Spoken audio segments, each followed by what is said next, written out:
O assassinato de Anselmo Vicente aconteceu poucos dias depois de ter sido empossado por si. Como é que um líder continua a recrutar quadros, a mobilizar jovens, expandir um partido, sabendo que isso pode equivaler a assinar uma sentença de morte aos seus apoiantes? Olha, nós quando os recrutamos, os empossamos, os doutrinamos, o nosso objetivo é prepará-los para aquilo que é o nosso projeto de sociedade, que é o salvar Moçambique, que é uma nova esperança para Moçambique, um Moçambique moderno, um Moçambique republicano, um Moçambique de esperança, desenvolvido, e aquilo que nós acreditamos e sempre dizemos, nós acreditamos que Moçambique bem gerido em 10 anos pode passar a estar entre as 50 maiores nações do mundo. É este projeto que nós, digamos assim, doutrinamos e passamos isto para os jovens. É o que os atrai a aderir a um projeto. É isto. Agora, a questão das mortes, os assassinatos, os sequestros, vem exatamente daqueles que não têm um discurso para contrapor o nosso projeto político para Moçambique.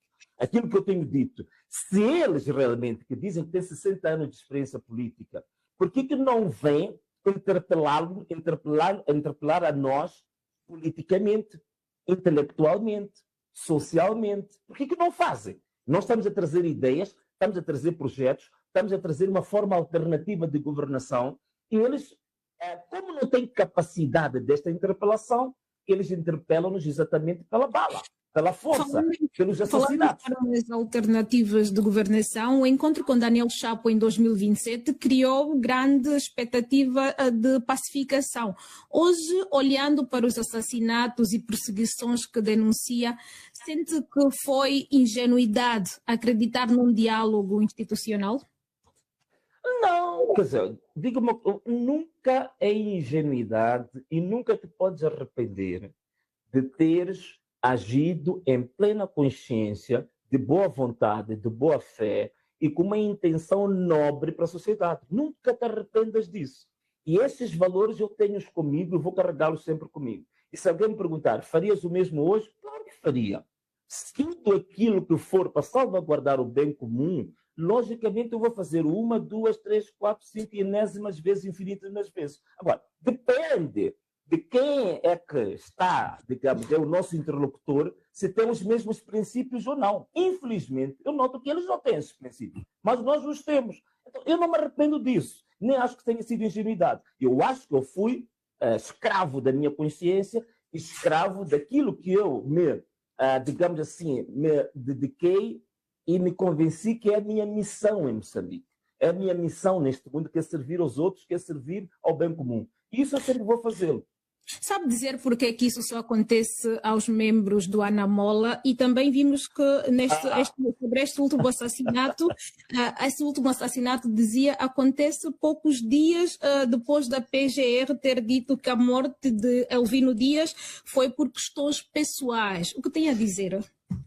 Bom, em relação ao PGR, eu acho que já me pronunciei suficientemente sobre isso. Eu cheguei a dizer que a PGR tinha contratado 2 professores, que eram o professor Abutre e a professora Iena. E o professor Abutre e a professora Iena parece que foram muito bem-sucedidos na lição de sapiência que deu a PGR relativamente à disciplina de necrofagia, que é comer e viver dos mortos. É por isso que a PGR aparece com aquele discurso totalmente infeliz, que é vergonhoso e miserável. Portanto, é o que eu vou dizer em relação à PGR. Agora, relativamente a esta questão do Anselmo, e de só acontecer com os membros da Anamola, me parece que é óbvio. Por quê? Por uma razão muito simples. Neste momento, em Moçambique, a política tradicional ela está sinistrada. Portanto, nós estamos na fase da morte da política tradicional. E depois, o único partido que neste momento apareceu a ocupar esse vazio é exatamente a Anamola. E nós tínhamos 2 partidos em Moçambique que eram chamados partidos de massa. E os partidos de massa em Moçambique também acabaram definhando. E neste momento, o verdadeiro partido de massas em Moçambique é a Anamola.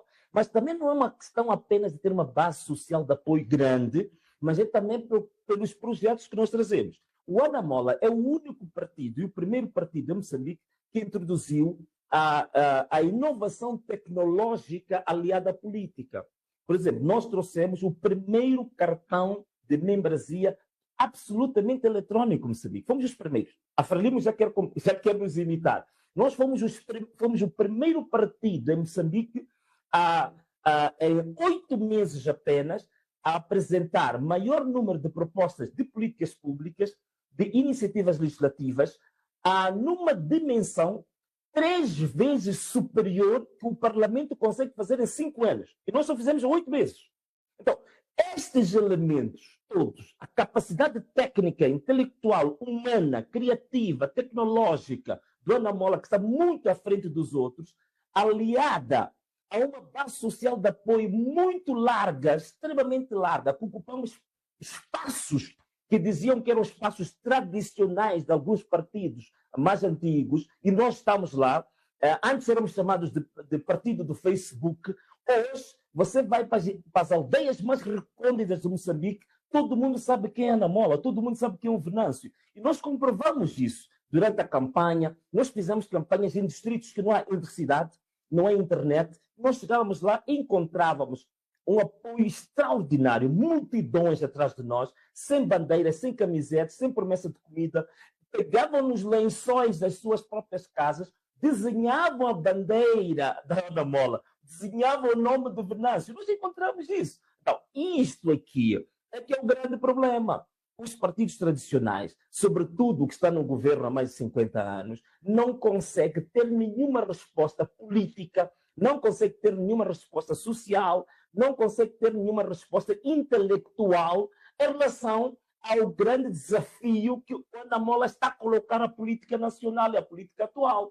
E a incapacidade de poder responder a isto politicamente, intelectualmente, então os leva naturalmente a usar a única via, a única coisa de que eles são bem-sucedidos, que é o derramamento de sangue. Aliás, quando este atual presidente, quando ele esteve em Pemba, no ano passado, ele disse em relação às manifestações que era um momento ideal, primeiro, um momento nobre, de dialogar com o povo, dialogar com os jovens, em vez de ter ideias inovadoras de como dialogar com os jovens e chegar a um consenso, ele disse uma palavra que ficou emblemática em Moçambique. Ele disse, olha, para acabarmos com as manifestações, se for necessário, vamos derramar sangue. Então, esta expressão que o Daniel Francisco Chapo disse em Pemba, vamos derramar sangue para acabar com as manifestações, que na verdade é uma tradução de quê? Vamos derramar sangue para as ideias contrárias, vamos derramar sangue para os ativistas, vamos derramar sangue para os opositores, vamos derramar sangue para todos aqueles que não concordam conosco, que não estejam alinhados conosco. Portanto,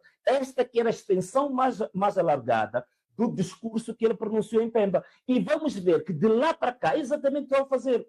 Estão a assassinar, estão a sequestrar opositores. Olha, só pelo caso da Anamola, não vou falar de coisas antigas, só este ano, em abril deste ano, só na província da Zambésia, só em abril, foram 5 membros da Anamola metralhados, regados de balas, só em abril, que foi o Alianice, o Shafi, a Fakira, uma senhora, a Juventina e o Antônio. Só na província da Zambésia, 5 pessoas regadas de bala. Na cidade de Maputo, um jovem que pertence à AJA, que é a nossa Organização Social da Juventude, foi sequestrado e partiram das pernas e os braços, depois lhe atiraram à família. Temos agora este último caso do Vicente, que ainda no sábado, dia 9 de maio, também foi assassinado, foi morto em Chimoio. Veja só, estou a falar apenas do ano 2026, tens aqui 7 casos de violência gravíssima, Se eu for a fazer um pouco a transposição para 2025, só na cidade de Tete, nós tivemos mais de 50 casas incendiadas de membros do partido Anamola. Só numa única cidade de Tete, nós tivemos 50 casas incendiadas. Nós tivemos, em Embane, um caso gravíssimo de um jovem foi agredido e, inclusive, lhe castraram os órgãos genitais. É isto. É esta a única linguagem que eles têm para lidar com um partido que, neste momento, não restam dúvidas que é o maior, é o melhor partido da atualidade e eu acredito que vai ser o maior partido da história política deste país. Então, é exatamente por essa razão este nível de perseguição atroz em que nós estamos sujeitos.